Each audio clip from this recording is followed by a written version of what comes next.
एक अमीर लड़की की फैमिली अचानक बैंकरप्ट हो जाती है, इसलिए दादी के इलाज के लिए उसे क्लब में काम करना पड़ता है। वहीं उसे मिलता है एक क्रेजी ऑफर जो हर कपड़ा उतारने के बदले 1 मिलियन देता है। मुसीबत से बचने के लिए वो एक हैंडसम लड़के को चुनती है, लेकिन बाद में वही लड़का उसका बॉस बनकर उसे अपने घर में रख लेता है। अब दोनों हर दिन लड़ते भी हैं, एक दूसरे को परेशान भी करते हैं और धीरे धीरे प्यार भी करने लगते हैं। लेकिन उस लड़के का 3 साल पुराना सच पूरी कहानी पलटने वाला है।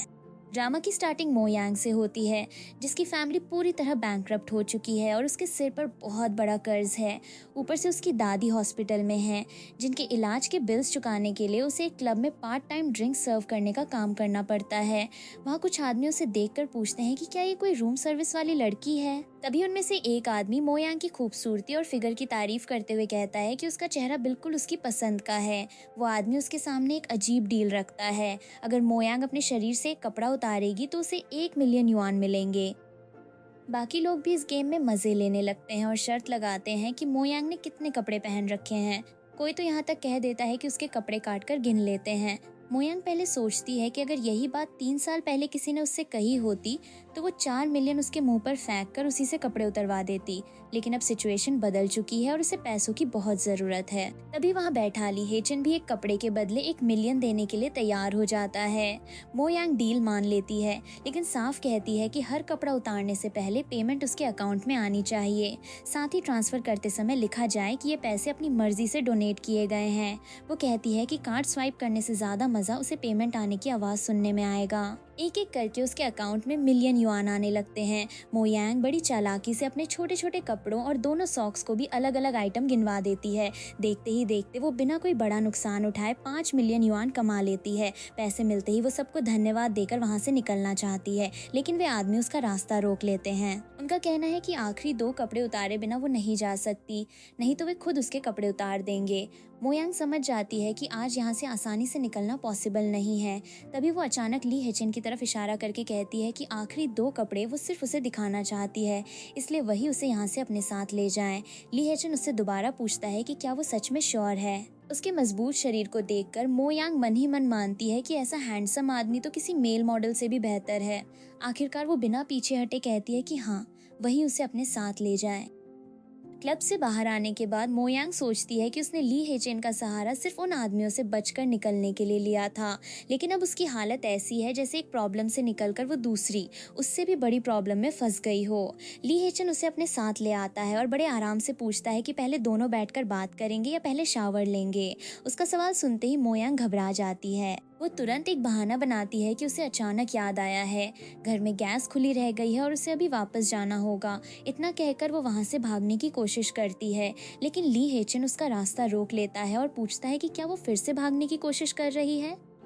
इसके बाद दोनों के बीच वही होता है जिससे मो यांग बचना चाहती थी। इस दौरान वो दर्द की शिकायत करती है और हैरान होकर ली हेचन से पूछती है कि क्या ये उसका भी फर्स्ट टाइम है। ली हेचन उसकी बात सुनकर समझ जाता है कि मो यांग को 3 साल पहले वाली रात तो याद है, मगर उस रात उसके साथ मौजूद आदमी का चेहरा याद नहीं है। वो मन ही मन सोचता है कि इसे वो रात याद है, फिर भी ये उसे पहचान नहीं पा रही। मो यांग गुस्से में उसे डॉग कहती है, जबकि ली हेचन बार बार उसके करीब आकर पूछता है कि क्या उसे सच में कुछ याद नहीं आ रहा। वो उम्मीद करता है कि शायद मो यांग उसका चेहरा देखकर 3 साल पुरानी बात समझ जाएगी, लेकिन मो यांग उसे पहचानने के बजाय बस ये सोचती रहती है कि ये आदमी देखने में सच में बहुत हैंडसम है। जब ली हेचन को यकीन हो जाता है कि मो यांग अभी भी उसे नहीं पहचान सकी, तो वो उसे रोकने के बजाय उसके साथ अपना रिश्ता आगे बढ़ाता है। दूसरी तरफ मो यांग उसकी एनर्जी से परेशान होकर मन ही मन उसकी तुलना उस छोटे वुल्फ जैसे लड़के से करती है जिसके साथ वो 3 साल पहले थी। उसके हिसाब से ली हेचन तो उससे भी ज्यादा खतरनाक और थका देने वाला है। अगली सुबह मो यांग पिछली रात की बातों को याद करने लगती है। उसे याद आता है कि ली हेचन ने कहा था कि उसे कुछ याद नहीं है। अब मो यांग सोचने लगती है कि आखिर इसका मतलब क्या है। कहीं ऐसा तो नहीं कि ली हेचन किसी दूसरी लड़की को भूल नहीं पाया और अब मो यांग को उसकी जगह इस्तेमाल कर रहा है। ली हेचन को गहरी नींद में सोता देखकर मो यांग उसे सोया हुआ डॉग कहती है। वो सोचती है कि जब ये उठेगा तो कहीं पिछली रात का हिसाब मांगने या उसे परेशान करने न आ जाए। फिर उसकी नज़र पिछली रात के पूरे हाल पर जाती है और वो याद करती है कि ली हेचन कितना बेकाबू था। मो यांग ने उसकी एक प्राइवेट वीडियो भी बना रखी है। वो मन ही मन उसे धमकी देती है कि अगर उसने उठकर उससे कोई प्रॉब्लम की तो वो उसकी वीडियो पूरे इंटरनेट पर फैला देगी। इतना सोचने के बाद मो यांग चुपचाप वहाँ से निकल जाती है। कुछ देर बाद ली हेचन को पता चलता है कि मो यांग फिर वही कर गई, उसके साथ रात बिताकर सुबह बिना बताए भाग गई। उसे साफ समझ आ जाता है कि 3 साल पहले की तरह इस बार भी मो यांग उसे सोता छोड़कर चली गई है। इसके बाद ली हेचन अपने असिस्टेंट से मो यांग और उसकी फैमिली की पूरी इन्फॉर्मेशन लेता है। असिस्टेंट बताता है कि मो ग्रुप कभी शहर की सबसे बड़ी कैटरिंग कंपनीज में से एक हुआ करती थी, लेकिन 6 महीने पहले कंपनी पर जहरीले लंच बॉक्सेस बेचने का इल्जाम लगा। उसी इंसिडेंट के बाद मो ग्रुप बैंकरप्ट हो गई और आज भी फैमिली पर करीब 300 मिलियन युआन का कर्ज बाकी है। ली हेचन पूछता है कि उस एक्सीडेंट की असली वजह क्या थी। असिस्टेंट बताता है कि ऊपर से देखने पर सारी एविडेंस चेन मो फैमिली को गिल्टी दिखाती है, मगर जब मामले की गहराई से जांच की गई तो कई बातें मैच नहीं हुई। ऐसा लग रहा है जैसे किसी ने जानबूझकर मो फैमिली को फंसाने के लिए पूरा इंसिडेंट तैयार किया था। ये सुनकर ली हेचन अपने असिस्टेंट को बोलता है कि अवेलेबल हर रिसोर्स का इस्तेमाल किया जाए। वो हर हाल में जानना चाहता है कि मो फैमिली को बर्बाद करने के पीछे कौन था और किसने ये पूरा प्लान बनाया था। उधर मो यांग अपनी दादी से मिलने हॉस्पिटल पहुंचती है, लेकिन दादी के रूम में झो चिन्या पहले से मौजूद होती है। मो यांग उससे पूछती है कि वो यहाँ क्या कर रही है। झो चिन्या उसे याद दिलाती है कि मो फैमिली अभी भी झो फैमिली के 300 मिलियन युआन की डेब्टर है। वो साफ कहती है कि मो यांग तुरंत पैसे लौटाएं, वरना वो उसकी दादी की ऑक्सीजन ट्यूब निकलवा देगी। मो यांग गुस्से में जवाब देती है कि झो फैमिली ने उनकी मजबूरी का फायदा उठाकर एक फेक कॉन्ट्रैक्ट बनवाया था। अगर वो फ्रॉड कॉन्ट्रैक्ट नहीं होता तो मो फैमिली पर 300 मिलियन का कर्ज आता ही नहीं। झो चिन्या को इससे कोई फर्क नहीं पड़ता। वो कहती है कि गलती मो फैमिली की है, जिसने दूसरों पर इतनी जल्दी भरोसा किया। आईओयू पर 300 मिलियन साफ साफ लिखा है, इसलिए अगर मो यांग पैसे नहीं दे सकती तो उसकी दादी मर सकती हैं। दादी को धमकी मिलते देखकर मो यांग झो चिन्या को रोकने के लिए उसके और अपने फियांसे बाई जिंगशू के अफेयर का जिक्र करती है। उसके पास दोनों की प्राइवेट रिकॉर्डिंग होती है। उसमें बाई जिंगशू झो चिन्या के करीब आता दिखाई देता है, लेकिन पकड़े जाने पर वो मो यांग से कहता है कि जो दिख रहा है वैसा कुछ नहीं है। वो अपनी पूरी गलती झो चिन्या पर डाल देता है और कहता है कि उसी ने पहले उसे बहकाया था। साथ ही वो मो यांग को भरोसा दिलाने की कोशिश करता है कि वो आज भी सिर्फ उसी से प्यार करता है। झो चिन्या उसका झूठ वहीं खोल देती है। वो मो यांग से कहती है कि बाई जिंगशू बस उसे छूना ही नहीं चाहता था। वो मो यांग से ज्यादा चार्मिंग और अमीर है, इसलिए बाई ने उसे चुना। बाई जिंगशू की शर्मनाक बातें सुनकर मो यांग कहती है कि उसने बेशर्म लोग तो बहुत देखे हैं, मगर उसके जैसा कोई नहीं देखा। वो उसी समय अपनी और उसकी एंगेजमेंट खत्म कर देती है। जब बाई जिंगशू उसे मारने की कोशिश करता है तो मो यांग अपनी रिकॉर्डिंग दिखाकर कहती है कि ओरिजिनल एचडी फाइल क्लाउड पर सेव है। अगर उसने उसे एक थप्पड़ भी मारा तो अगले ही सेकंड उसकी वीडियो हर सोशल मीडिया प्लेटफॉर्म पर ट्रेंडिंग होगी।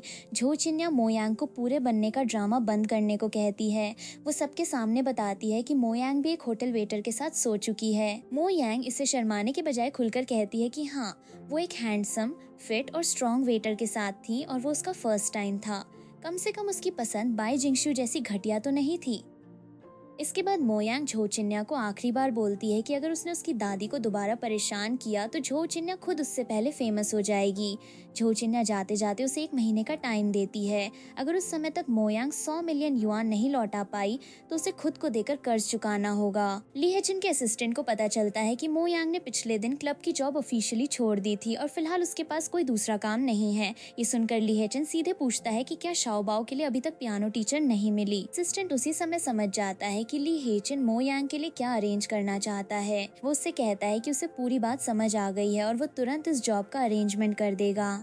इधर मो यांग खुश होती है कि जिस आदमी से बचने के लिए उसने क्लब की जॉब छोड़ी, उसी समय उससे ज्यादा सैलरी वाली नई जॉब खुद उसके पास आ गई। वो ली फैमिली के घर पहुंचकर अपना परिचय देती है और बताती है कि वो पियानो ट्यूटर की पोजीशन के लिए आई है। घर का केयरटेकर अंकल चैन उसका स्वागत करता है। वो साफ बताता है कि इस जॉब में बस एक ही टेस्ट है। घर के छोटे मास्टर ली शाओबाओ को टीचर पसंद आनी चाहिए। मो यांग पूरे कॉन्फिडेंस से कहती है कि वो बच्चों को हैंडल करना अच्छी तरह जानती है, लेकिन शाओबाओ किसी भी नई टीचर से मिलने को तैयार नहीं होता। वो कहता है कि आने वाली हर टीचर को वापस भेज दिया जाए। अंकल चैन उसे समझाता है कि कम से कम नई टीचर को हेलो तो बोलना चाहिए। जैसे ही शाओबाओ मो यांग को देखता है, उसका बिहेवियर तुरंत बदल जाता है। वो उसे फेरी जैसी सुंदर बताता है। इसके बाद वो कहता है कि उसे मोयांग टीचर नहीं, अपनी मॉमी चाहिए। वो बार बार मॉमी कहकर उसके पास आ जाता है। ये देखकर अंकल चैन भी हैरान होता है। वो मोयांग से कहता है कि शाओबाओ की जिंदगी में कभी माँ नहीं रही और उसने पहले किसी के साथ इतना लगाव नहीं दिखाया। शाओबाओ जिद पकड़ लेता है कि अगर फेरी टीचर उसकी मॉमी नहीं बनी तो वो न पियानो सीखेगा, न स्नैक्स खाएगा और न रात को सोएगा। मोयांग प्यार से उसे समझाती है कि टीचर बनकर रहने में उसे कोई प्रॉब्लम नहीं है, लेकिन मॉमी बनने के लिए उसके डैडी की परमिशन जरूरी होगी। शाओबाओ तुरंत तैयार हो जाता है कि वो डैडी से बात करेगा। इस तरह बिना किसी मुश्किल टेस्ट के मोयांग को नई जॉब मिल जाती है और अंकल चैन उसे इसके लिए बधाई देता है। मोयांग शाओबाओ को पियानो सिखाना शुरू करती है। पियानो के पास बैठकर उसे अपना पुराना सपना याद आता है। वो सोचती है कि अगर उसकी फैमिली बैंकरप्ट नहीं हुई होती तो शायद आज वो खुद एक बड़ी पियानिस्ट बनने की तरफ बढ़ रही होती। कुछ देर बाद खाना लगने वाला होता है, लेकिन शाओबाओ खाने से मना कर देता है। उसका कहना है कि वो सिर्फ अपने डैडी के हाथ का बना खाना खाएगा। मोयांग उसे कम से कम कुछ बाइट्स खाने को कहती है।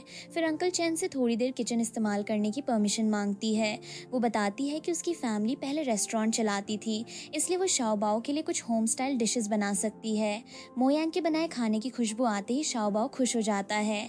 खाना चखते ही वो कहता है कि ये बहुत डिलीशियस है और अच्छे से खाना शुरू कर देता है। अंकल चैन बताता है कि पहले घर का यंग मास्टर खुद खाना बनाता था, लेकिन शाओबाओ फिर भी ऐसे बिहेव करता था जैसे हंगर स्ट्राइक पर हो।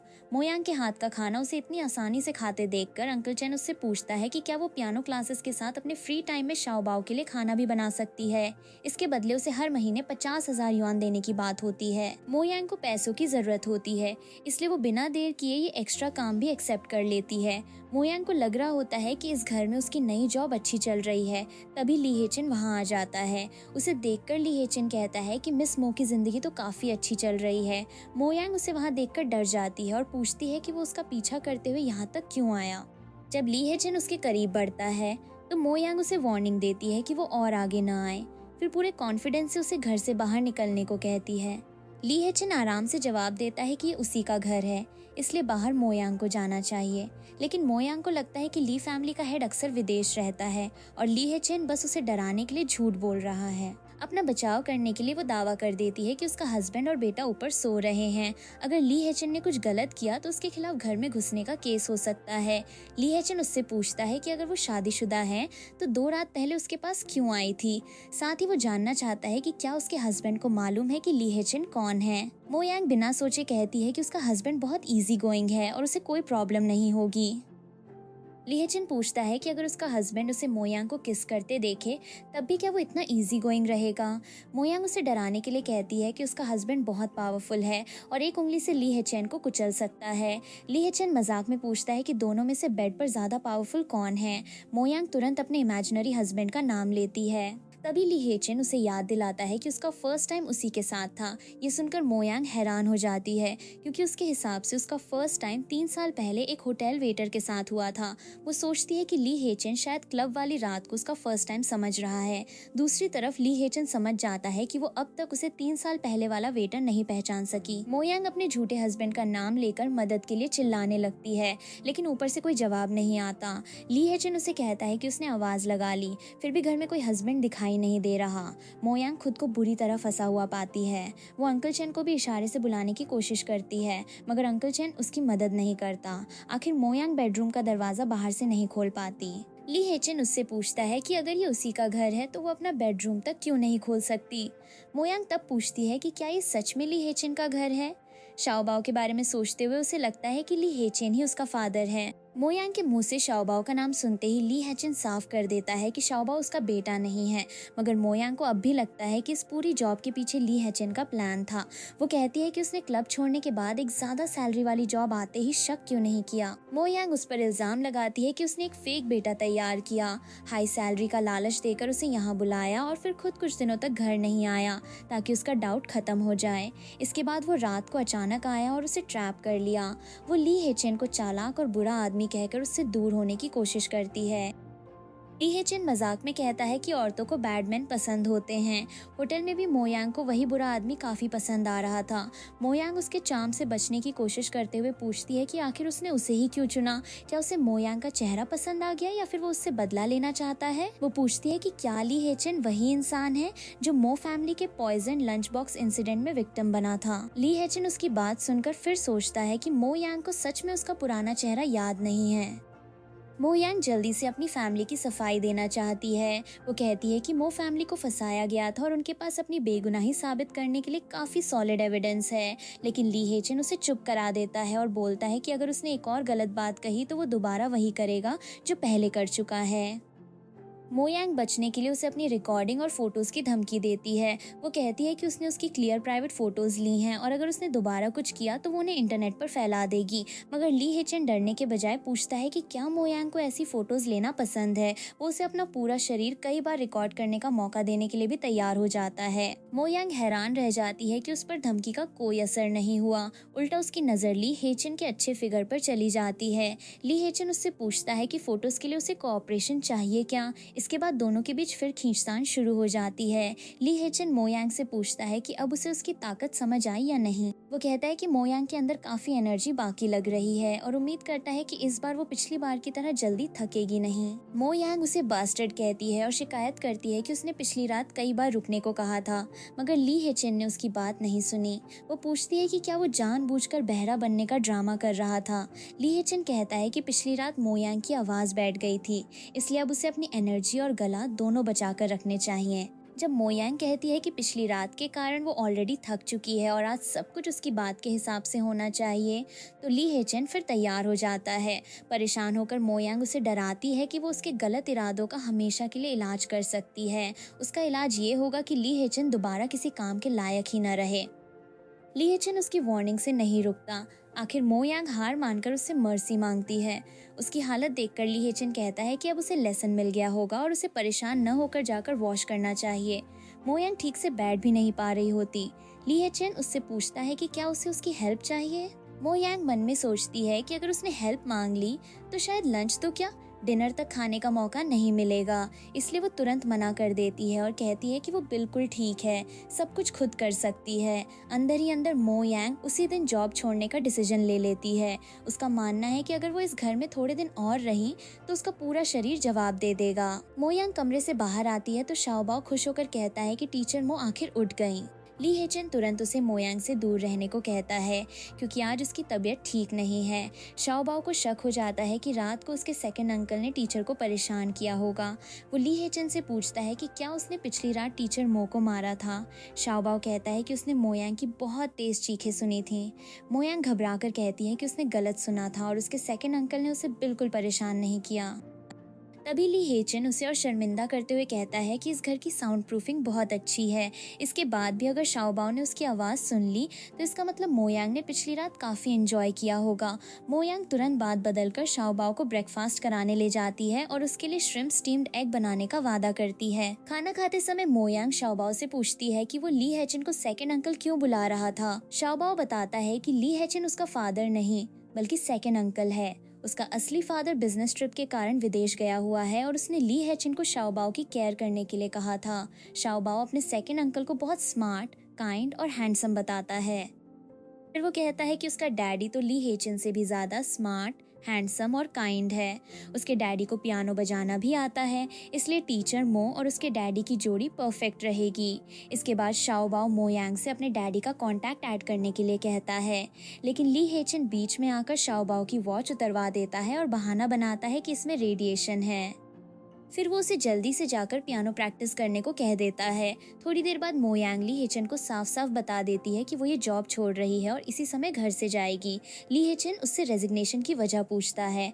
मो यांग कहती है कि सबसे पहली बात तो ये पूरी जॉब शुरू से एक स्कैम थी, क्योंकि ली हेचन ने सब कुछ पहले से प्लान किया हुआ था। वो पियानो टीचर बनकर आई थी, लेकिन यहाँ उनके बीच नॉर्मल एम्प्लॉयर और एम्प्लॉई वाला रिलेशनशिप कभी रहा ही नहीं।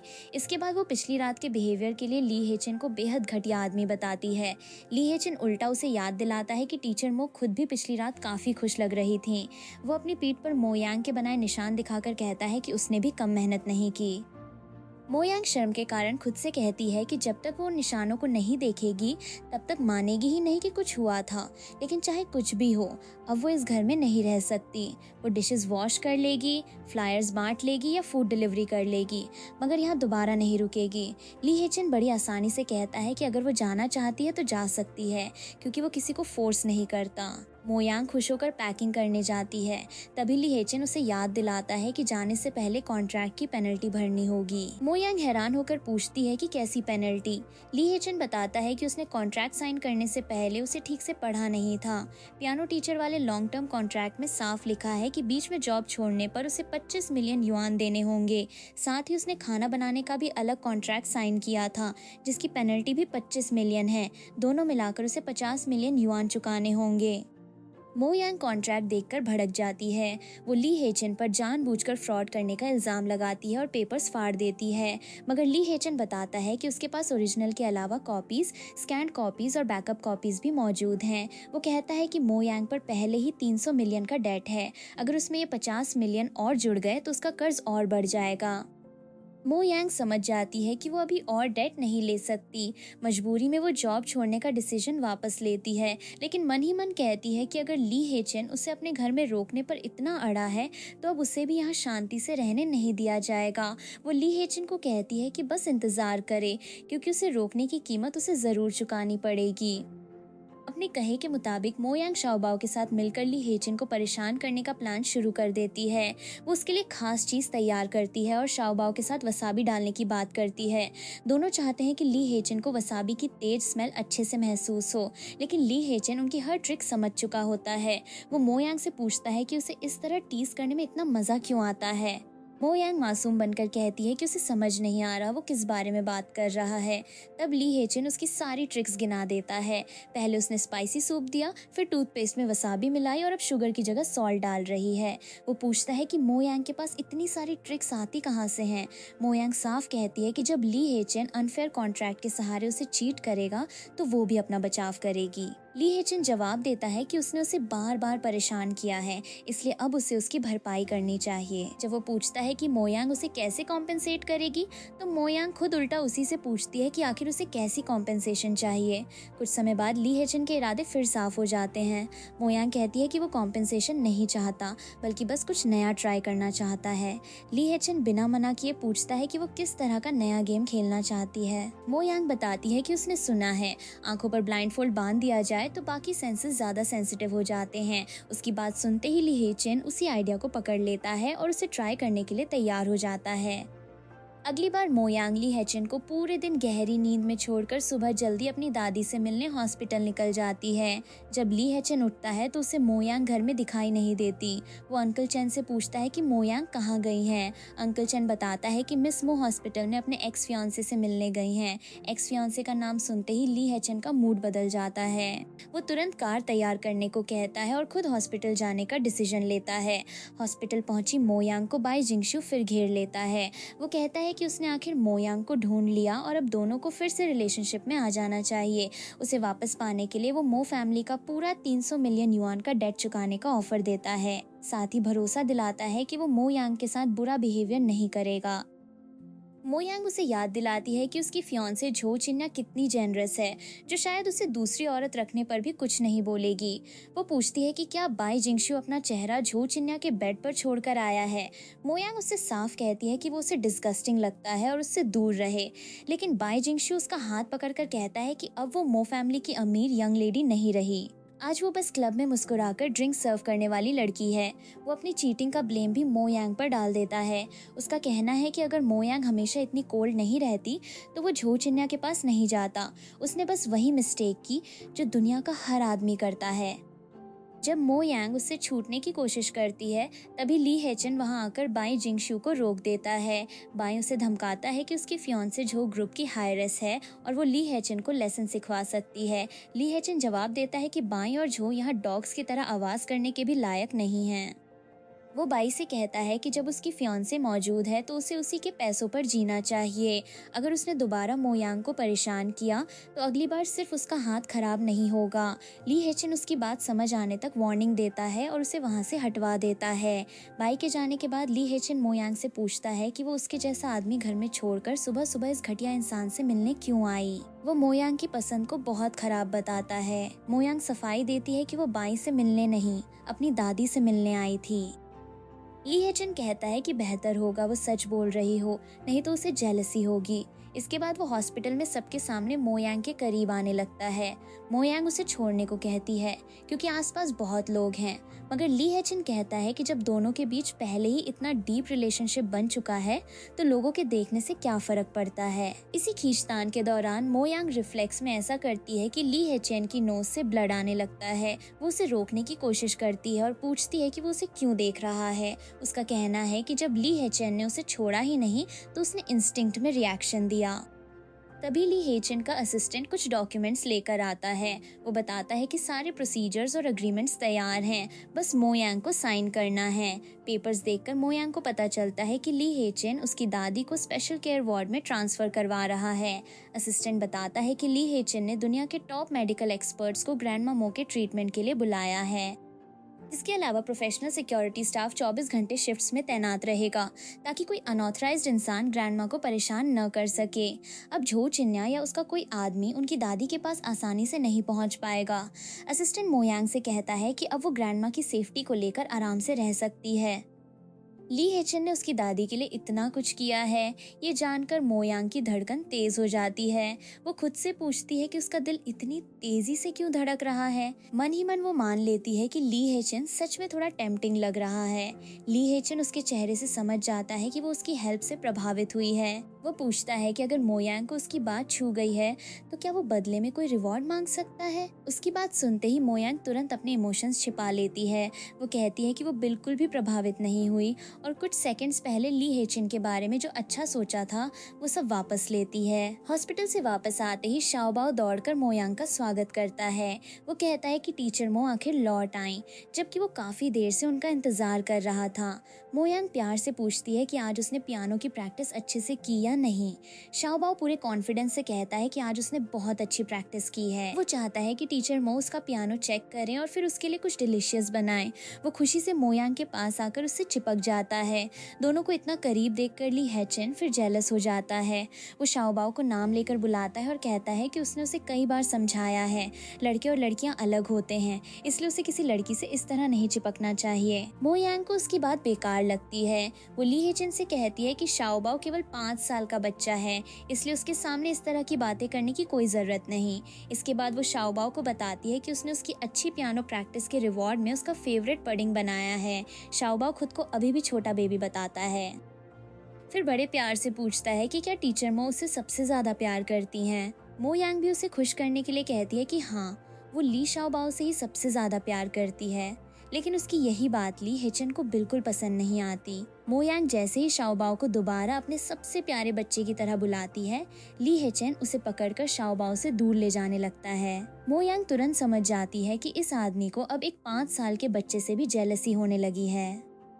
मो यांग ली हेचन से खुद को छुड़ाते हुए कहती है कि वो किचन में खाना बना रही है, इसलिए उसे तुरंत नीचे उतारे। ली हेचन उसे नीचे रखने के लिए तैयार हो जाता है, लेकिन साथ ही कहता है कि उसे अभी भी बहुत ज़्यादा भूख लगी है। जब मो यांग उसकी बात का मतलब नहीं समझती तो वो उससे कहता है कि अगर यकीन नहीं है तो खुद महसूस करके देख लें। मो यांग तुरंत उसकी ट्रिक समझ जाती है। वह गुस्से में कहती है कि ली हेचन फिर वही पुरानी चाल इस्तेमाल कर रहा है, लेकिन अब वो इसमें नहीं फंसेगी।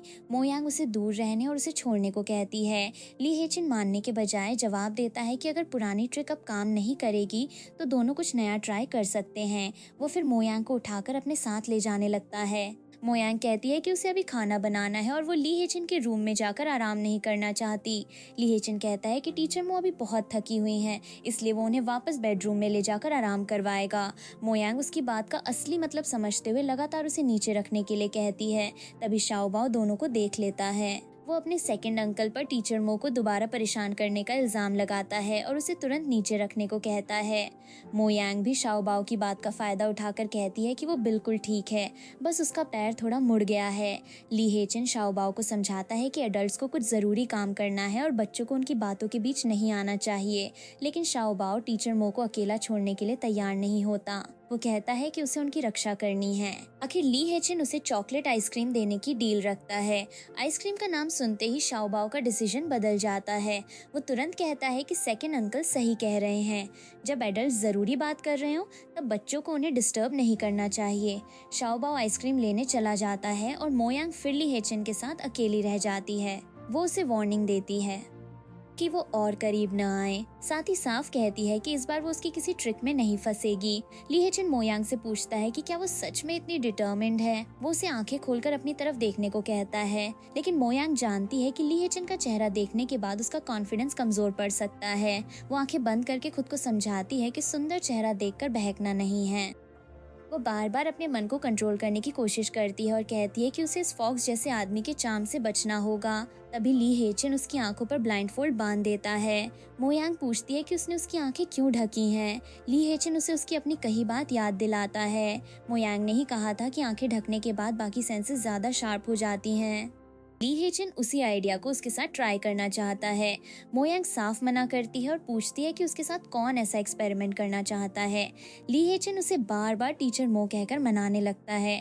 वो मजाकिया अंदाज में उससे रिक्वेस्ट करता है, लेकिन मो यांग उसकी बात मानने को तैयार नहीं होती। दूसरी तरफ बाई जिंगशू अपनी हालत लेकर झो चिन्या के पास पहुंचता है। वो उससे कहता है कि अब उसे ही उसके लिए खड़ा होना पड़ेगा। झो चिन्या पहले उसे शांत होने को कहती है और फिर पूछती है कि असल में हुआ क्या था। बाई जिंगशू पूरी कहानी उल्टी बनाकर सुनाता है। वो दावा करता है कि मो यांग ने उसे अपना सीक्रेट लवर बनाने की कोशिश की थी। जब उसने मो यांग का ऑफर रिजेक्ट किया तो वो गुस्सा हो गई और किसी अनजान आदमी को बुलाकर उसे बुरी तरह पिटवा दिया। बाई जिंगशू कहता है कि मो यांग को प्यार से या समझाकर कंट्रोल नहीं किया जा सकता। उसकी झूठी कहानी सुनकर झो चिन्या एक बार फिर मो यांग के खिलाफ हो जाती है। वो फैसला करती है कि अब वो खुद मो यांग को एक लेसन सिखाएगी। इधर मो यांग दोबारा अपनी दादी को देखने हॉस्पिटल आती है। पिछले कुछ समय में ली हेचिन ने उसे इतना परेशान किया है कि वो उसकी शिकायत करते हुए कहती है, उस आदमी के अंदर जैसे बहुत समय से जमा हुई सारी एनर्जी एक साथ बाहर आ रही है।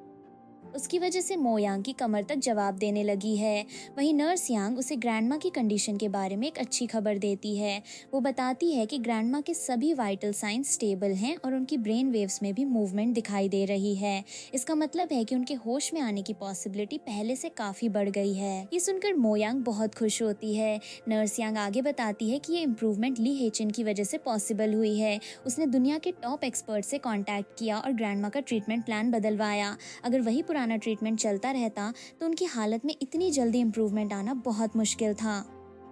नर्स यांग ली हेचिन की तारीफ करते हुए कहती है कि उसने ग्रैंडमा के लिए काफी मेहनत की है। मो यांग भी मानती है कि आज ग्रैंडमा की कंडीशन में जो प्रोग्रेस दिखाई दे रही है वो ली हेचिन की हेल्प के बिना पॉसिबल नहीं थी।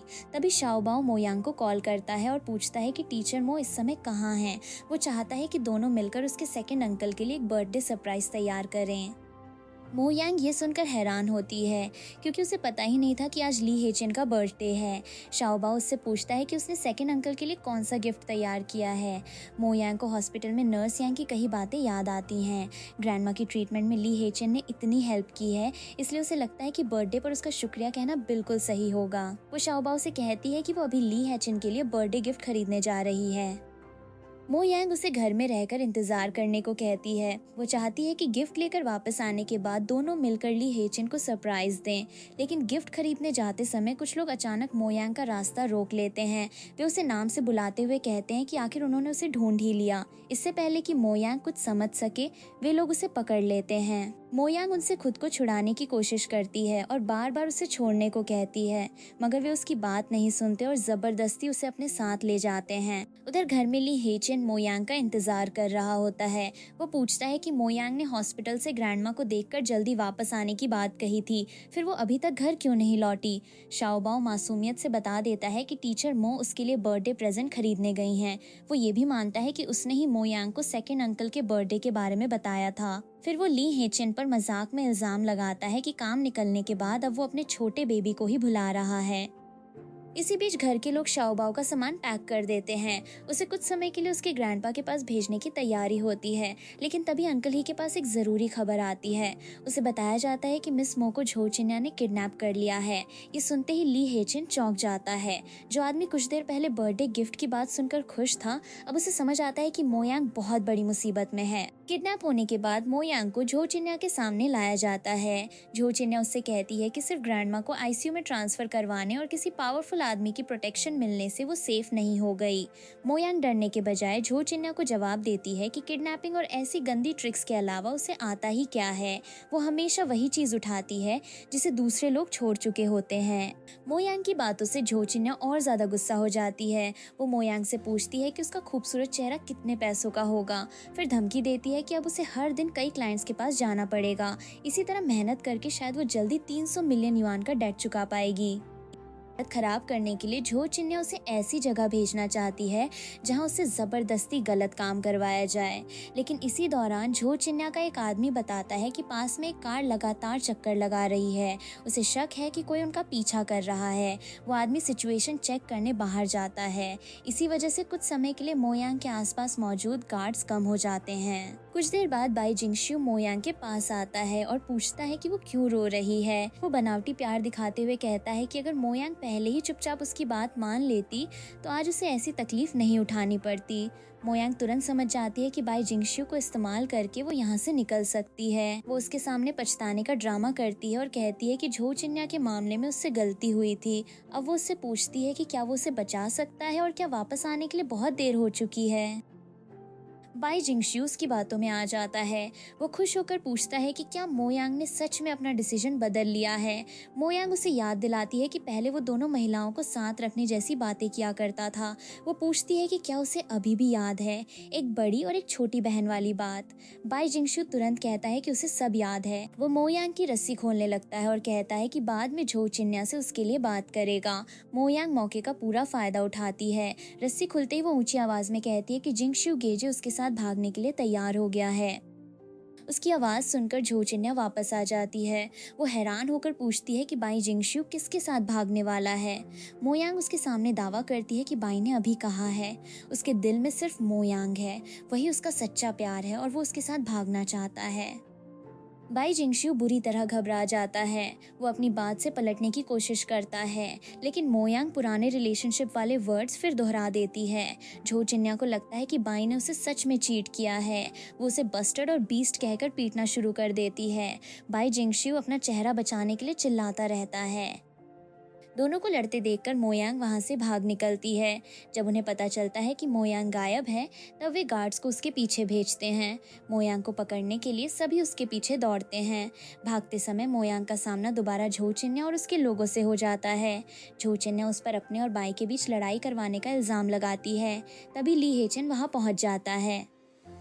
मो यांग सलामत देखकर हैरान होती है। दूसरी तरफ झो चिन्या के आदमी ली हेचन को धमकाते हैं कि वो मो यांग को उनके हवाले कर दे। वे कहते हैं कि उनकी संख्या बहुत ज्यादा है और पिछली बार का हिसाब भी अभी बाकी है। उन्हें लगता है कि ली हेचन अकेला होने के कारण डर जाएगा, लेकिन कन्फ्रंटेशन के बाद पूरी सिचुएशन उल्टी पड़ जाती है। झो चिन्या और उसके लोग खुद सफाई देने लगते हैं कि उनकी कोई गलती नहीं है। वे सारा ब्लेम मो यांग पर डालते हैं और ली हेचन के सामने 300 मिलियन युआन वाला डॉक्यूमेंट रखते हैं। वे कहते हैं कि कर्ज ब्लैक एंड व्हाइट में साफ लिखा है। ली हेचन डॉक्यूमेंट देखकर 300 मिलियन को बहुत छोटी रकम की तरह डिसमिस कर देता है। वो पूरा प्रिंसिपल और इंटरेस्ट चुकाने के लिए तैयार हो जाता है। सिर्फ इतना ही नहीं, वो डेट से ज्यादा पैसे देता है। बाकी रकम के बारे में वो कहता है कि ये क्लीनिंग फी है, उन लोगों की सफाई करने का खर्च जिन्होंने मो यांग को हाथ लगाने की कोशिश की। 300 मिलियन का डेट चुकाने के बाद ली हेचन मो यांग से कहता है कि अब उसका क्रेडिटर झो फैमिली नहीं बल्कि वो खुद है। मो यांग मानती है कि उसके पास अभी इतने पैसे नहीं हैं कि वो ली हेचन का डेट तुरंत चुका सके। ली हेचन कहता है कि उसे अभी पेमेंट नहीं चाहिए, मो यांग को बस उसकी एक कंडीशन माननी होगी। कंडीशन सुनने से पहले ही मो यांग आंखें बंद कर लेती है, क्योंकि उसे लगता है कि ली हेचन फिर उससे उसी तरह की मांग करने वाला है। ली हेचन पूछता है कि वो आंखें बंद करके क्या सोच रही है। क्या उसे लगा कि वो डेट के बदले उसे खुद को ऑफर करने के लिए कहेगा? वो मजाक में ये भी जोड़ देता है कि अगर मिस मो के मन में खुद ऐसा आइडिया है तो वो उससे मना नहीं करेगा। मोयांग जल्दी से कहती है कि उसने ऐसा कुछ नहीं सोचा। तभी ली हेचिन उसे एक फॉर्मल अग्रीमेंट दिखाता है। उसे देखकर मोयांग पूछती है कि कहीं वो उससे कोई लाइफ टाइम सर्वेंट वाला कॉन्ट्रैक्ट तो साइन नहीं करवाने जा रहा। लेकिन असली कंडीशन बिल्कुल अलग निकलती है। ली हेचेन ने मोयांग को म्यूजिक एकेडमी में आगे की पढ़ाई के लिए भेजने का पूरा अरेंजमेंट किया है। वो उसे याद दिलाता है कि कभी वो पियानो की दुनिया में तेजी से आगे बढ़ रही थी, लेकिन फैमिली की प्रॉब्लम्स ने उसका करियर रोक दिया। ली हेचेन कहता है कि अब वो उसी टूटे हुए स्टार को दोबारा ऊपर लेकर जाएगा। ट्यूशन फीस, लिविंग एक्सपेंसेस और शीट म्यूजिक जैसी हर जरूरत के लिए वो पैसे दे रहा है। मोयांग को जितने पैसों की जरूरत हो वो इस्तेमाल कर सकती है। 3 साल तक पियानो से दूर रहने के बाद मोयांग फिर म्यूजिक एकेडमी पहुंचती है। वो अपने प्रोफेसर के सामने पियानो बजाती है। उसकी परफॉर्मेंस सुनकर प्रोफेसर हैरान रह जाता है। वो कहता है कि 3 साल तक प्रैक्टिस और प्रोफेशनल ट्रेनिंग से दूर रहने के बाद भी मोयांग का लेवल बहुत अच्छा है। उसके अंदर जो टैलेंट है वो अब भी खत्म नहीं हुआ। प्रोफेसर साफ कहता है कि मोयांग का जन्म पियानो बजाने के लिए ही हुआ है। ये वर्ड सुनकर मोयांग बहुत इमोशनल हो जाती है। वो प्रोफेसर को धन्यवाद देती है और कहती है कि उसने कभी नहीं सोचा था कि उसे दोबारा अपना सपना पूरा करने का चांस मिलेगा। उधर झो चिन्या बाई जिंगशु की हालत देखकर उसे बेकार बताती है। वो कहती है कि वो ठीक से मेडिसिन तक नहीं लगा सकता, इसीलिए मोयांग भी उसके हाथ से निकल गई। बाई जिंगशु अपनी गलती मानने के बजाय कहता है कि इसमें सिर्फ उसका ब्लेम नहीं है। किसी ने नहीं सोचा था कि मोयांग ली हेचेन जैसे पावरफुल और इन्फ्लुएंशियल आदमी के करीब पहुंच जाएगी।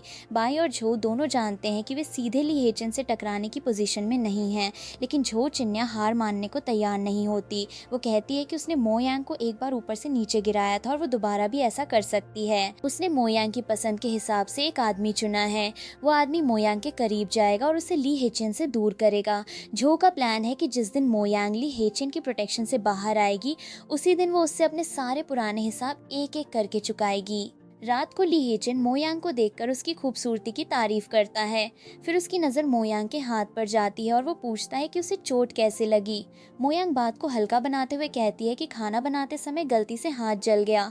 ली हेचेन तुरंत कहता है कि अब उसे खाना बनाने की जरूरत नहीं है, लेकिन मोयांग जवाब देती है कि शाओबाओ के मील्स की रिस्पॉन्सिबिलिटी उसी की है और अगली बार वो ज्यादा सावधानी रखेगी। ली हेचेन कहता है कि चाहे काम हो या पढ़ाई, उसे खुद पर इतना प्रेशर डालने की जरूरत नहीं है।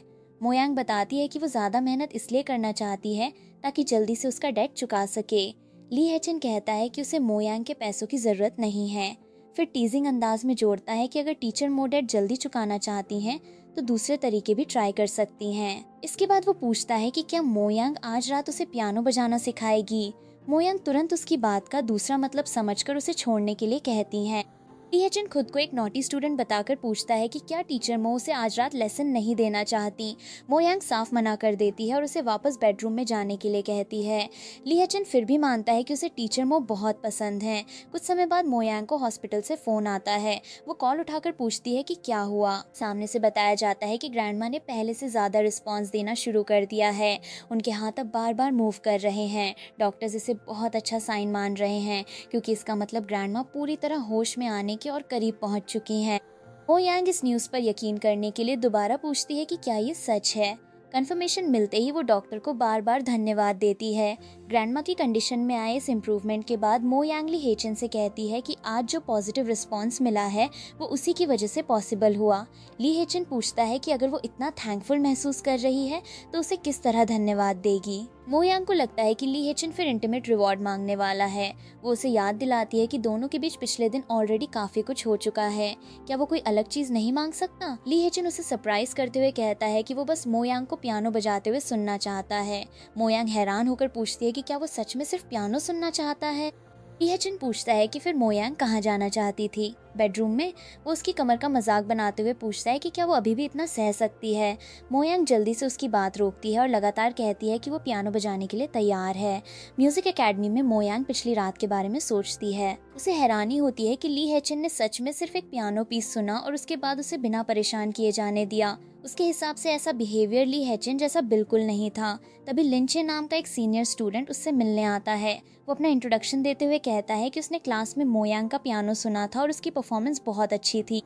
चे पूछता है कि अगर उसे कभी पियानो से जुड़ी कोई प्रॉब्लम हुई तो क्या वो मोयांग से गाइडेंस ले सकता है।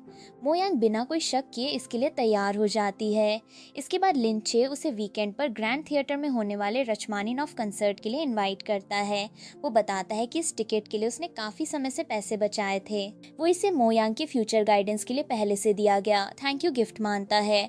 उसकी बातों के बीच मोयांग को ली हिचन की टीजिंग याद आने लगती है, कैसे वो खुद को नॉटी स्टूडेंट बताकर रात को प्राइवेट पियानो लेसन मांग रहा था।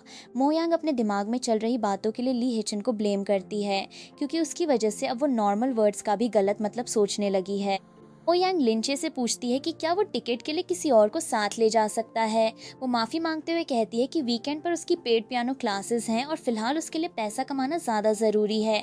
लिनचे उसका आंसर एक्सेप्ट कर लेता है, लेकिन जाते समय कहता है कि अगली बार मोयांग उसे मना न करे। लिनचे के जाते ही ली हेचन वहाँ पहुँच जाता है। मोयांग उसे देखकर पूछती है कि वो एकेडमी में क्या कर रहा है। ली हेचन जवाब देता है कि अगर वो यहाँ नहीं आता तो उसे पता ही नहीं चलता कि मिस मो इतनी चार्मिंग है। उसके जेलस बिहेवियर को देखकर मोयांग उससे कहती है कि वो फिर कुछ गलत न करे, ये स्कूल है और यहाँ बहुत लोग हैं। ली हेचन पूछता है कि उसे किसके देखने का डर है, क्या वो लिनचे को दोनों के करीब आते देखने नहीं देना चाहती।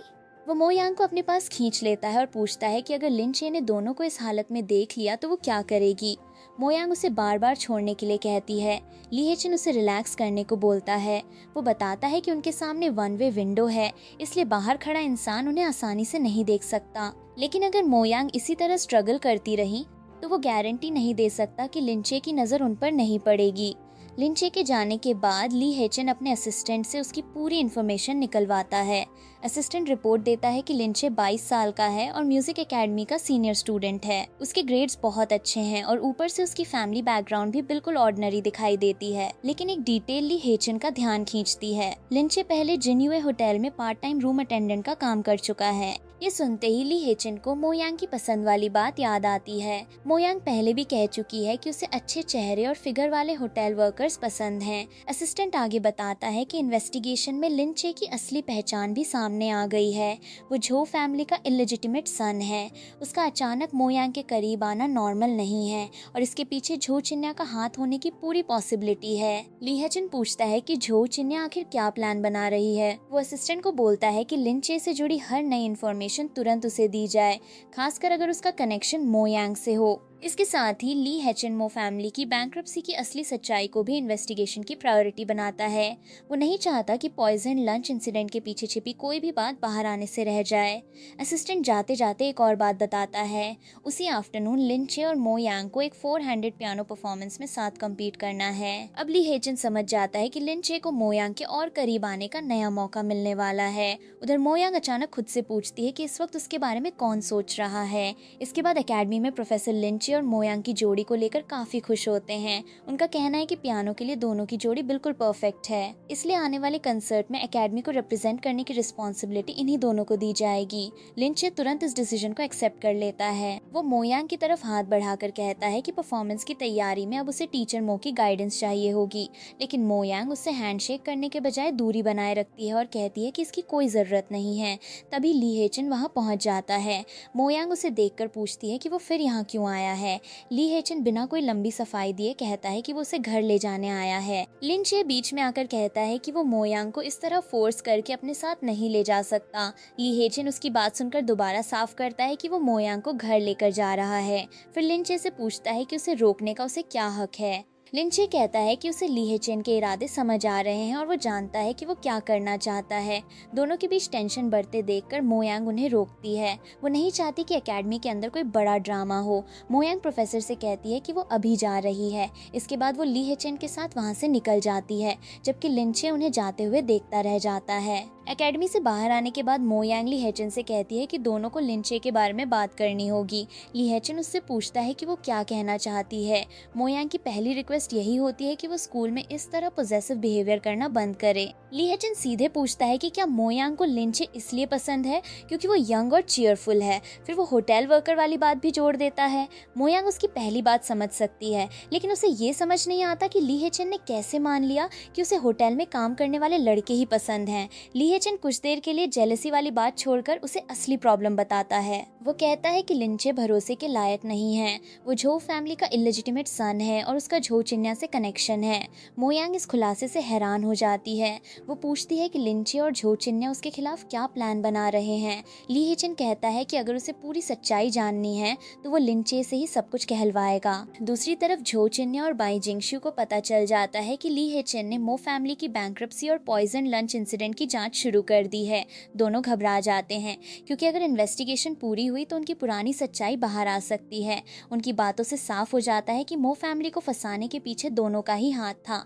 इसी प्लान के कारण मो फैमिली बर्बाद हुई और फैमिली के बुजुर्ग की जान भी चली गई। लेकिन अब खतरा सामने आते ही दोनों अपनी रिस्पॉन्सिबिलिटी से पीछे हटने लगते हैं। बाई जिंगशु कहता है कि मो फैमिली को फंसाने और उनके एल्डर की मौत के लिए झो चिन्या जिम्मेदार थी। उसका इससे कोई लेना देना नहीं है। झो चिन्या उसे याद दिलाती है कि मो फैमिली को ट्रैप करने के लिए पैसे उसी ने दिए थे और बाई ने वे पैसे एक्सेप्ट किए थे। इसलिए अब दोनों एक ही नाव में हैं और बाई खुद को बचाकर नहीं निकल सकता। आखिर दोनों डिसाइड करते हैं कि लिंचे को जल्दी अपना काम पूरा करना होगा।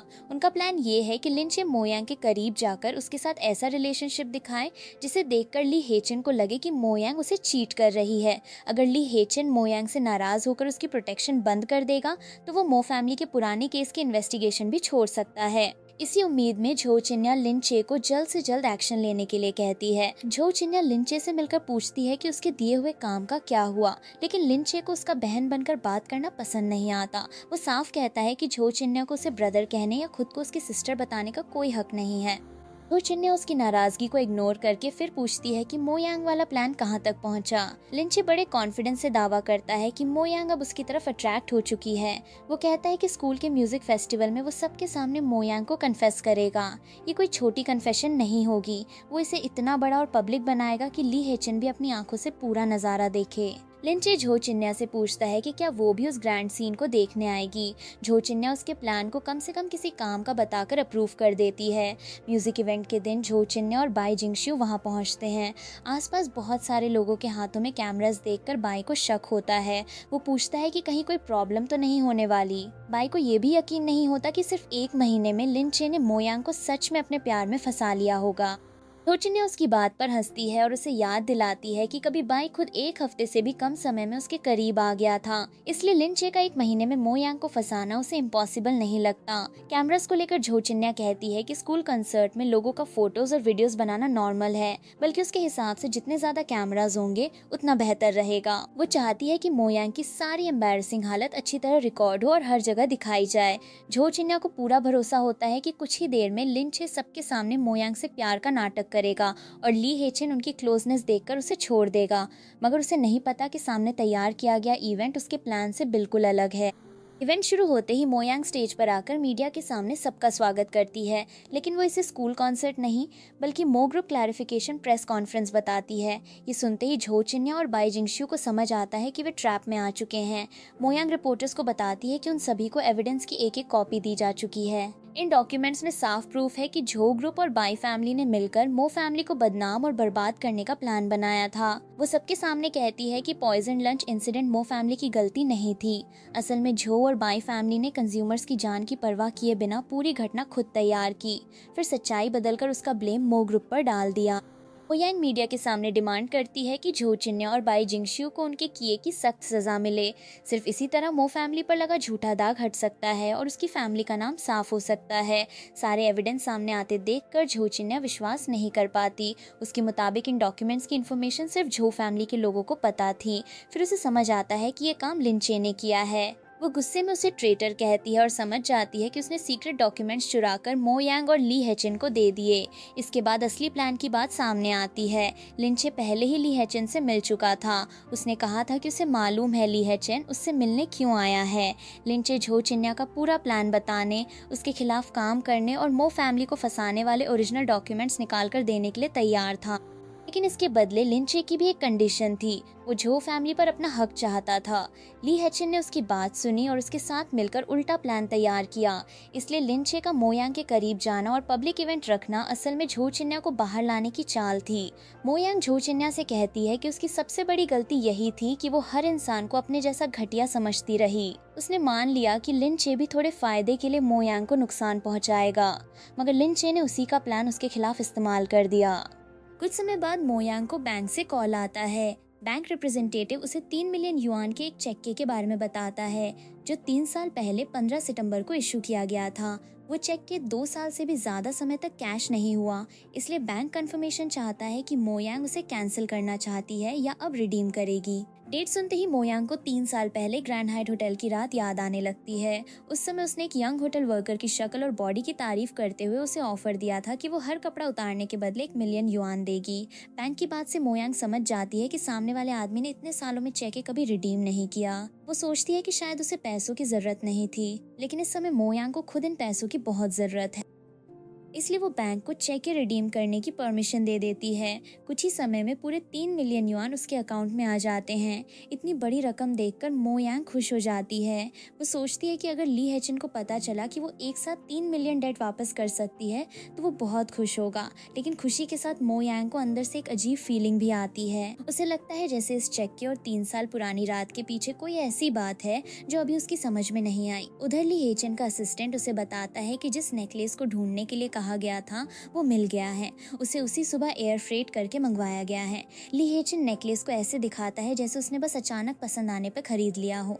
वो उसे लो प्राइस्ड आइटम कहता है, जबकि उसकी कीमत 8 फिगर्स में है और उसे लेने के लिए 8 राउंड्स तक बिडिंग करनी पड़ी। मोयांग वहां आती है तो ली हेचिन कहता है कि उसने जरूरी नहीं समझा था कि नेकलेस गिफ्ट के रूप में लिया जाए, फिर भी उसे खास तौर पर मंगवाया गया। वो नेकलेस मोयांग को देता है। इसके जवाब में मोयांग भी कहती है कि उसके पास ली हेचिन के लिए एक गिफ्ट है। वो उसे 3 मिलियन युआन देती है और कहती है कि ये डेट की पेमेंट है। ली हेचिन तुरंत पूछता है कि उसके पास 3 मिलियन कहाँ से आए। फिर टीजिंग अंदाज में पूछता है कि कहीं ये वही कॉम्पेंसेशन तो नहीं जो उसने 3 साल पहले किसी वेटर को दी थी। मोयांग घबरा जाती है और कहती है कि ये उसके अपने पैसे हैं, उसे सिर्फ पैसे रखने चाहिए, उनके सोर्स के बारे में इतनी पूछताछ नहीं करनी चाहिए। इतना कहकर वो वहां से निकलने लगती है। जाने से पहले मोयांग नेकलेस देखकर कहती है कि उसे ये बहुत पसंद आया और वो ली हेचिन को धन्यवाद देती है।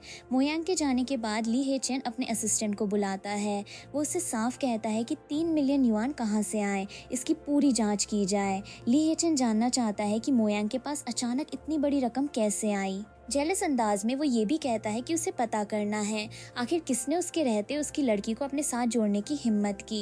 इन्वेस्टिगेशन पूरी होने के बाद असिस्टेंट ली हेचिन के पास रिपोर्ट लेकर आता है। वो बताता है कि मोयांग ने जो 3 मिलियन दिए वे सच में उसी के अपने पैसे हैं। ली हेचिन को इस बात पर यकीन नहीं होता। वो कहता है कि मो फैमिली इतने समय से बैंकरप्ट है। अगर मोयांग के पास पहले से पैसे होते तो वो उन्हें अपने खर्च या डेट में लगाने के बजाय सबसे पहले ग्रैंडमा के ट्रीटमेंट पर देती। असिस्टेंट उसकी बात अग्री करते हुए असली सोर्स बताता है। ये पैसा उसी चेक से आया है जो मोयांग ने 3 साल पहले ग्रैंड हायट होटल में ली हेचिन के नाम पर लिखा था। मोयांग ने उस चेक को 2 दिन पहले कैश करवाया। ली हेचिन को अब पूरा मामला समझ आ जाता है। जिस चक्के को उसने 3 साल तक संभाल कर रखा था, मोयांग ने उसी के पैसे अपने अकाउंट में लेकर उसे डेट रिपेमेंट के रूप में वापस दे दिए। उसकी इस हरकत पर ली हेचिन उसका नाम दोहराते हुए कहता है कि मोयांग सच में कमाल की लड़की है। रात को मोयांग वापस आती है तो ली हेचिन उसे बहुत ध्यान से देखता रहता है। मोयांग पूछती है कि वो ऐसे क्यों देख रहा है और क्या उसके चेहरे पर कुछ लगा है। ली हेचिन सीधे पूछता है कि उसने 3 मिलियन वाला चेक किसके नाम लिखा था। मोयांग अंदर से घबरा जाती है। वो सोचती है कि क्या उसे ली हेचिन को सच बता देना चाहिए। 3 साल पहले वो ड्रंक थी और उसने एक यंग होटल वर्कर के साथ रात बिताई थी।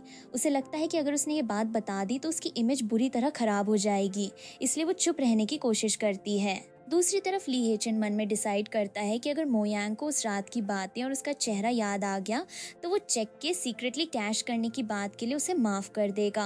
वो मोयांग से पूछता है कि क्या उसे 3 साल पहले ग्रैंड हायट होटल में हुआ कुछ भी याद नहीं है। होटल का नाम सुनकर मोयांग चौंक जाती है। उसे समझ नहीं आता कि ली हेचिन को उस जगह के बारे में कैसे मालूम हुआ। मोयांग सोचती है कि उस समय मिला आदमी सिर्फ एक गरीब वेटर था। उसका ली हेचिन जैसे बड़े आदमी के साथ कोई कनेक्शन नहीं हो सकता, इसलिए उसे लगता है कि ली हेचिन बस अंदाजा लगाकर उससे सच्चाई निकलवाना चाहता है। वो बात को टालते हुए कहती है कि 3 साल पहले की बातें किसे याद रहती हैं, शायद वहाँ कोई नॉर्मल सोशल गैदरिंग हुई होगी। उसके हिसाब से इतना पुराना मैटर अब इम्पॉर्टेंट नहीं है। ली हेचन उसकी बात दोहराता है, क्या वो सच में इम्पॉर्टेंट नहीं था? वो फिर पूछता है कि क्या उस रात मोयांग की ज़िंदगी में कोई इम्पॉर्टेंट इंसान नहीं आया था?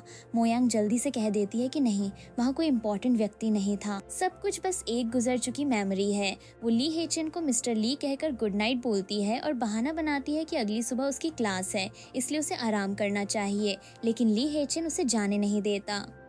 वो मोयांग को उठाकर कहता है कि उसे ध्यान से सोचना होगा, 3 साल पहले जो हुआ था वो इम्पोर्टेंट था या नहीं। मोयांग तुरंत अपनी बात बदलकर कहती है कि उससे गलती हो गई और 3 साल पुरानी बात सच में बहुत इम्पोर्टेंट थी। वो ली हेचन से पहले उसे नीचे रखने को कहती है और बोलती है कि अब उसे वो पुरानी बात याद आ रही है। वो ली हेचन से पहले उसे नीचे रखने को कहती है और बोलती है कि अब उसे वो पुरानी बात याद आ रही है। कुछ देर बाद ली हेचन मोयांग को कोट पहनने के लिए कहता है। वो चाहता है कि मोयांग उसके साथ किसी को लेने चले। मोयांग को फिर शक होता है। वो पूछती है कि क्या ली हेचन उसे लेसन सिखाने के लिए बस लोकेशन बदल रहा है। ली हेचन बताता है कि ऐसा कुछ नहीं है, दोनों एयरपोर्ट जा रहे हैं। शाओबाओ हमेशा एनर्जेटिक और खुश रहता है, इसलिए मोयांग अंदाजा लगाती है कि उसका फादर भी चीयरफुल और जेंटल होगा। ली हेचन सिर्फ इतना कहता है कि उसका भाई उनकी माँ की तरह है। मोयांग तुरंत दोनों भाइयों की पर्सनैलिटी कंपेयर करने लगती है। वो कहती है कि दोनों हाफ ब्रदर्स हैं और फिर भी उनमें कितना बड़ा डिफरेंस है। ली हेचन उसकी लगातार बातों से परेशान होकर उसे थोड़ा धीरे बोलने को कहता है। स्पोर्ट पर ली हेचन का बड़ा भाई उन्हें मिलता है। वो ली हेचन को देखकर कहता है कि ए चेन काफी समय से किसी इंसान का इंतजार कर रहा है। फिर वो मोयांग की तरफ देखकर पूछता है कि क्या यही वो लड़की है जिसे ली हेचन पिछले पूरे 3 साल से ढूंढ रहा था। मोयांग उसकी बात ठीक से समझ नहीं पाती। ली हेचन तुरंत इंट्रोडक्शन करवाता है। वो अपने भाई को बताता है कि ये मोयांग है, वही पियानो टीचर जिसे उसने शाओबाओ के लिए हायर किया है। फिर वो मोयांग से कहता है कि ये उसका बड़ा भाई ली बेचिन है। मोयांग पोलाइटली उसे हेलो कहती है। ली बेचिन उसे इतना फॉर्मल होने से मना करता है। ली बेचिन कहता है कि उसने फ़ोन पर मोयांग के म्यूज़िकल टैलेंट के बारे में काफ़ी सुना है। वो पूछता है कि मोयांग ने किस स्कूल से पढ़ाई की है। मोयांग बताती है कि वो नेशनल कंजर्वेटरी ऑफ म्यूज़िक के पियानो डिपार्टमेंट से है और फिलहाल वहीं आगे की पढ़ाई कर रही है। ये सुनकर ली बेचिन इसे बड़ा कोइंसिडेंस बताता है। वो एक अपॉइंटमेंट लेटर दिखाकर बताता है कि चाइना वापस आने पर उसे उसी कंजर्वेटरी में विजिटिंग प्रोफेसर बनने का नोटिस मिला है। इसका मतलब है कि बहुत जल्द दोनों प्रोफेसर और स्टूडेंट बनने वाले हैं। मोयांग उसे प्रोफेसर ली कहकर अपनी खुशी जताती है। वो कहती है कि उसके अंडर पढ़ना उसके लिए ऑनर होगा, लेकिन ली हेचन दोनों की बढ़ती बातचीत को रोकता है। वो याद दिलाता है कि मोयांग की अगली सुबह क्लास है, इसलिए अब उन्हें कार में बैठकर घर चलना चाहिए। घर पहुंचते ही शाओबाओ खुशी से चिल्लाता है कि उसका डैडी वापस आ गया। वो दौड़कर ली बेचिन के पास जाता है। ली बेचिन उससे पूछता है कि क्या उसने अपने डैडी को मिस किया। शाओबाओ कहता है कि उसने उसे बहुत ज़्यादा मिस किया। दोनों की मुलाकात देखकर घर के बाकी लोग भी यंग मास्टर का स्वागत करते हैं और उसके लंबे सफ़र के बारे में पूछते हैं। मोयांग दोनों भाइयों को देखते हुए फिर सोचती है कि फादर एक होने के बाद भी उनकी पर्सनैलिटीज कितनी अलग हैं। ली बेचिन शाओबाओ के साथ बहुत वार्म और जेंटल दिखाई देता है। कुछ देर उसे देखते रहने के बाद मोयांग को लगता है कि ली हेचन का बड़ा भाई सच में बहुत अच्छा इंसान है। ली हेचन नोटिस कर लेता है कि एयरपोर्ट से घर तक मोयांग बार बार उसके भाई को देख रही है। आखिर वो उससे पूछता है कि उसे फिर क्या हो गया है। उसके मुताबिक एयरपोर्ट से अब तक मोयांग की आंखें ली बेचैन पर ही लगी हुई थीं। मोयांग कहती है कि वो और ली बेचैन बस नॉर्मल कॉन्वर्सेशन कर रहे थे। उसे समझ नहीं आता कि ली हेचन हर बात का गलत मतलब क्यों निकालता है। वो उसे ऐसा आदमी बताती है जिसके दिमाग में हमेशा गलत बातें चलती रहती हैं। ली हेचन कहता है कि हर समय उसके दिमाग में सिर्फ वही बात नहीं चलती, मगर जब मोयांग किसी दूसरे आदमी को इतनी देर तक देखेगी तो उसका नाराज़ होना नॉर्मल है। मोयांग को तब एयरपोर्ट पर ली बेचिन के वर्ड्स याद आते हैं। उसने पूछा था कि क्या मोयांग वही इंसान है जिसे ली हेचन 3 साल से ढूंढ रहा था।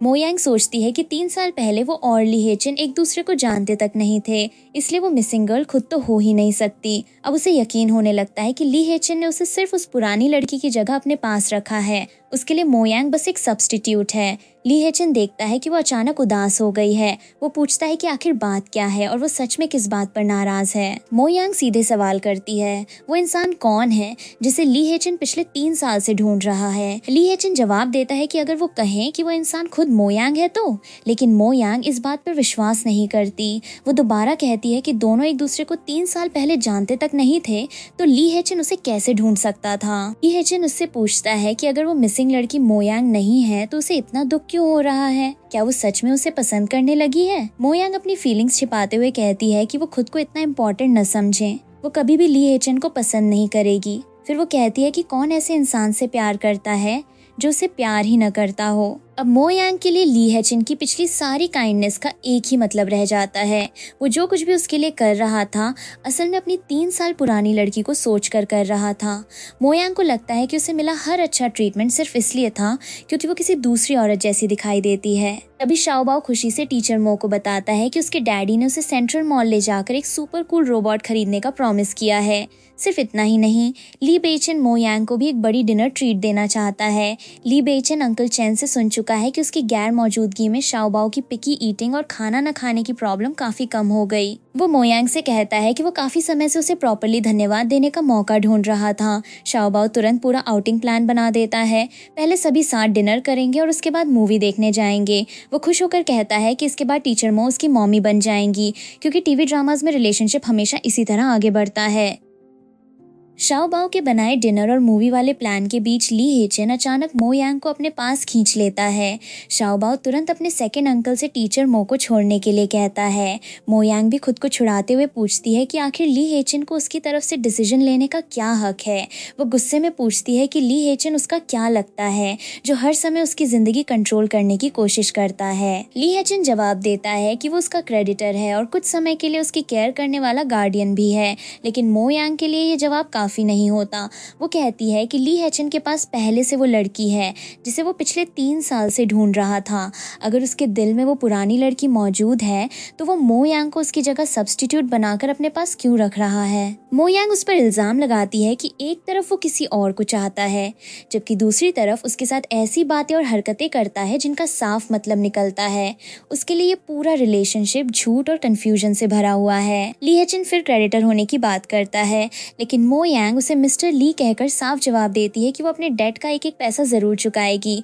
वो उसका कोई पैसा नहीं रखेगी और न ही पेमेंट से पीछे हटेगी, लेकिन डेट के अलावा उसकी जिंदगी पर ली हेचन का कोई हक नहीं है। वो किससे मिलेगी, किसके साथ बाहर जाएगी और अपनी जिंदगी में क्या डिसीजन लेगी, इन बातों पर ली हेचन उसे कंट्रोल नहीं कर सकता। इसके बाद मो यांग हॉस्पिटल में अपनी दादी के पास बैठती है।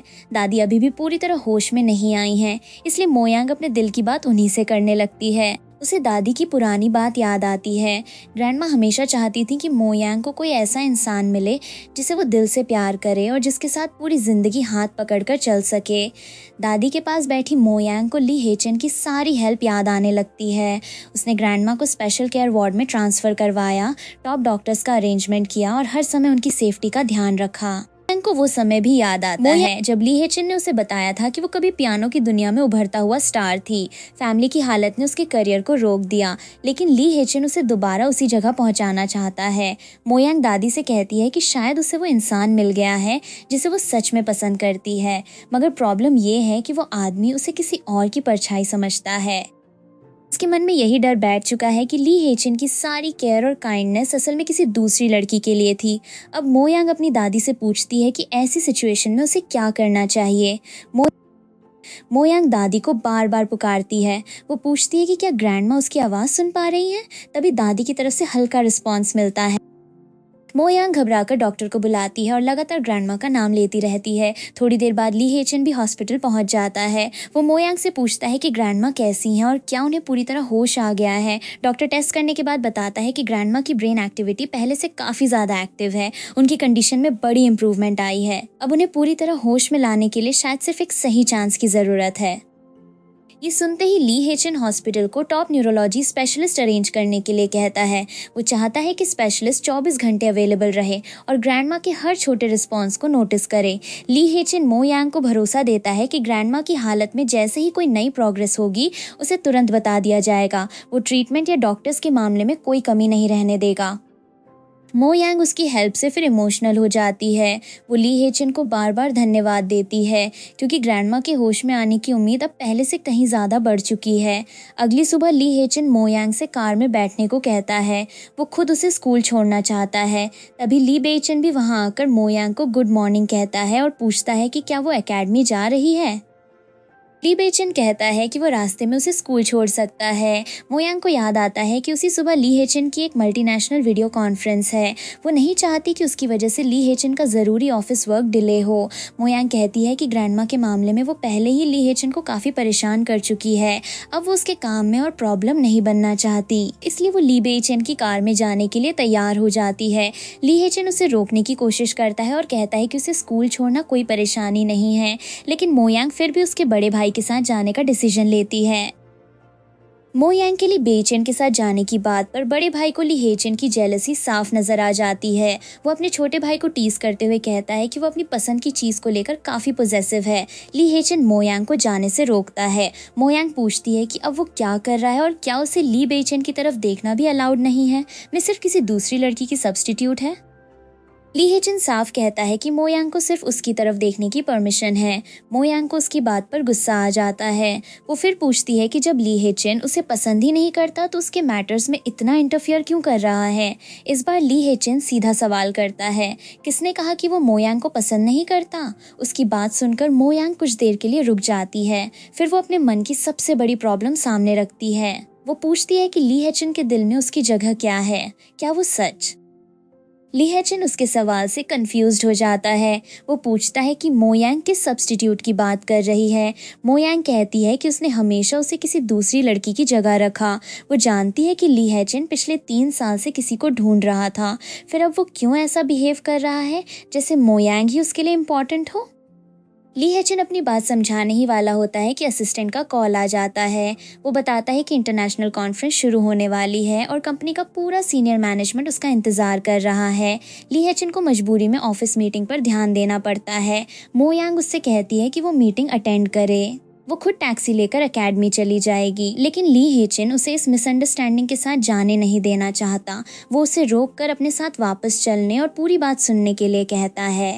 ली हेचन मन ही मन मो यांग की मिसअंडरस्टैंडिंग के बारे में सोचता है। उसे हैरानी होती है कि वो 3 साल पुरानी बात भूल गई, लेकिन उससे भी ज्यादा हैरानी इस बात की है कि उसने खुद को किसी दूसरी लड़की की सब्स्टिट्यूट मान लिया। असिस्टेंट उसे बताता है कि 5 मिनट बाद strategic coordination meeting conference room A1 में है। ली हेचन मीटिंग की बात समझ जाता है, मगर उसका ध्यान अब भी मो यांग पर ही होता है। वो मन में मो यांग को सिली गर्ल कहता है। उसके हिसाब से मो यांग ने पूरी बात उल्टी समझ ली है। जिस दूसरी लड़की की जगह वो खुद को मान रही है, असल में वैसी कोई दूसरी लड़की है ही नहीं।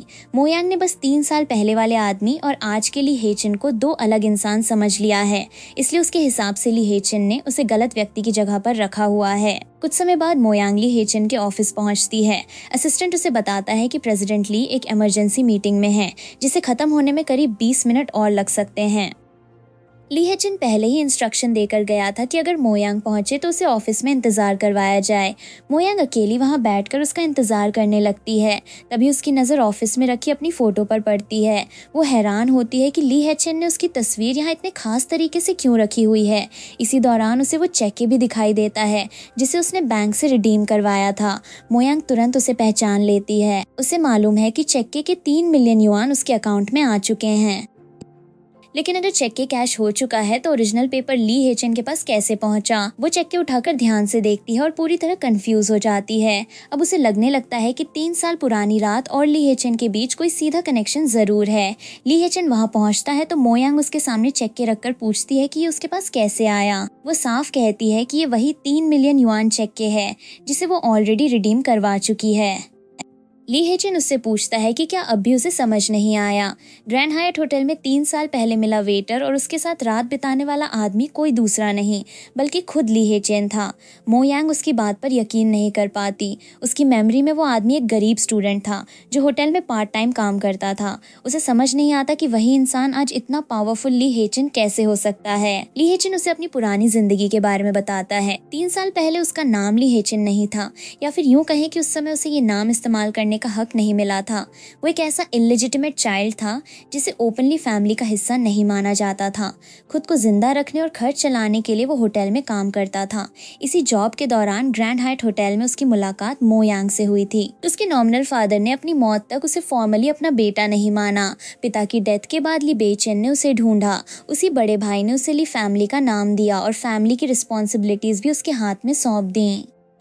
अब मो यांग को समझ आता है कि 3 साल पहले मिला गरीब होटल वर्कर अचानक गायब क्यों हो गया और आज का ली हेचेन उससे इतना अलग क्यों दिखाई देता है। ली हेचेन बताता है कि एयरपोर्ट पर उसके बड़े भाई ने जिस व्यक्ति का जिक्र किया था वो मो यांग ही थी। पिछले पूरे 3 साल से वो किसी अनजान दूसरी लड़की को नहीं बल्कि मो यांग को ढूंढ रहा था। वो उसके सामने साफ कहता है कि शुरुआत से अंत तक उसके दिल में सिर्फ मो यांग रही है। कोई वाइट मूनलाइट, पुराना प्यार या दूसरी लड़की नहीं थी जिसकी जगह मो यांग को रखा गया हो। ये सच्चाई सुनते ही मो यांग के दिमाग में उनकी पिछली सारी मुलाकातें घूमने लगती हैं। उसे 3 साल पहले की वो रात याद आती है जब उसने उस वेटर के चेहरे और फिगर की तारीफ की थी। फिर उसे क्लब और होटल की हाल की रात याद आती है जब ली हेचेन ने उसके दर्द की बात सुनते ही पहचान लिया था कि वो वही लड़की है। उस समय उसने अपने पास मौजूद लोगों से भी कंफर्म किया था कि ये वही है। मो यांग को वो पल याद आता है जब ली हेचेन ने ग्रैंडमा को स्पेशल केयर वार्ड में ट्रांसफर करवाया था। उसे ये भी याद आता है कि डेट चुकाने के बाद वो खुद उसका क्रेडिटर बन गया। फिर उसके पियानो करियर को दोबारा शुरू करने वाली बात सामने आती है।